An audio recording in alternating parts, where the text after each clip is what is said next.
Let us first see where. SQL databases like MySQL, SQL Server, Oracle, PostgreSQL, or SQLite exist for many years. They are also called relational databases. NoSQL databases are relatively new. There are different subtypes of them, but in this video we will talk about the most popular type, the document-oriented databases like MongoDB, CouchDB, or DynamoDB. The big difference between them is how they store the data. Relational databases store their data in tables. Every row stores one piece of data. The columns are the same for each dataset. All tables and attributes build the schema of the database, which is relatively fixed, so all entries have the same data types. Document-based databases have collections that are similar to SQL tables. They store all pieces of data as documents. The documents can have different attributes, so there is no fixed schema. NoSQL documents are often represented as JSON objects, like this. They can contain nested documents or arrays, and the nesting can be as deep as you like. In document-oriented databases, there are two ways to store relations between entries. Documents can be stored as a nested property of another document. Alternatively, they can be referenced by their ID. Referencing is more flexible because nesting documents is only possible for hierarchic relations. But nesting documents can be a lot faster as the database does not have to create a new record and only has to add a property. So what are the advantages of each technology? The flexible schema of MongoDB makes it easier and faster to change the data model, but on the other hand, this increases the risk of having inconsistent data. Through the schema of relational databases, the data in them is more consistent. This has a cost, as the database has to perform more checks and verifications, and therefore NoSQL databases are faster for some operations. Relational SQL databases are better suited when your application needs more complex transactions. Another advantage of some NoSQL databases is that they are designed to be very scalable across different servers or even data centers. Now we want to test if the performance of a NoSQL database is really better for our use cases. For our test, we set up a simplified version of our social network.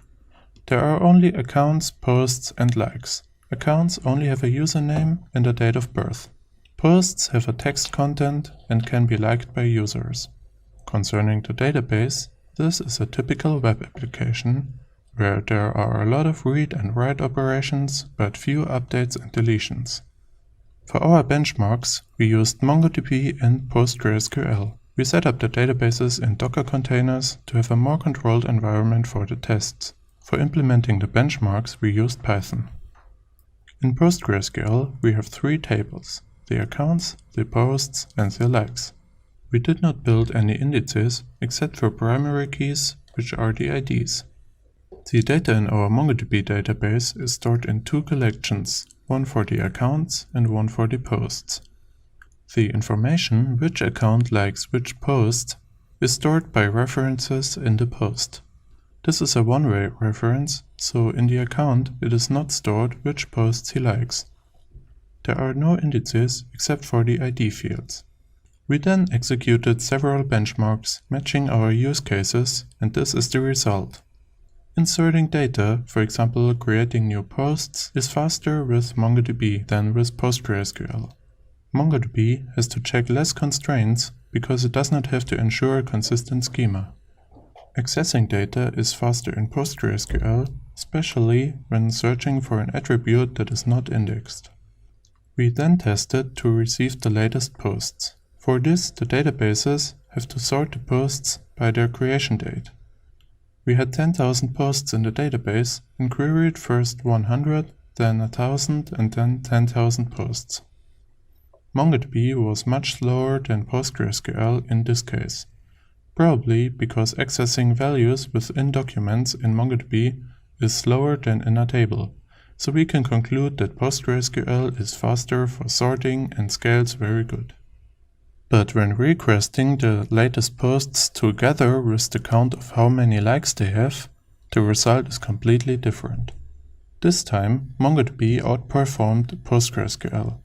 The difference is that MongoDB only needs to count the number of likes in the documents, but PostgreSQL has to join the like post table and perform a count on that. This is exactly the advantage of MongoDB.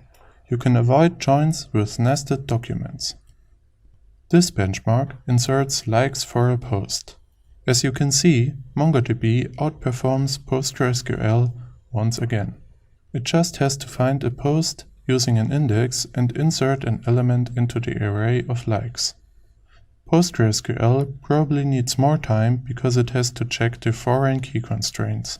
Here you can see an overview of all our results. Inserting data is faster with MongoDB. Accessing data by an attribute is faster with PostgreSQL.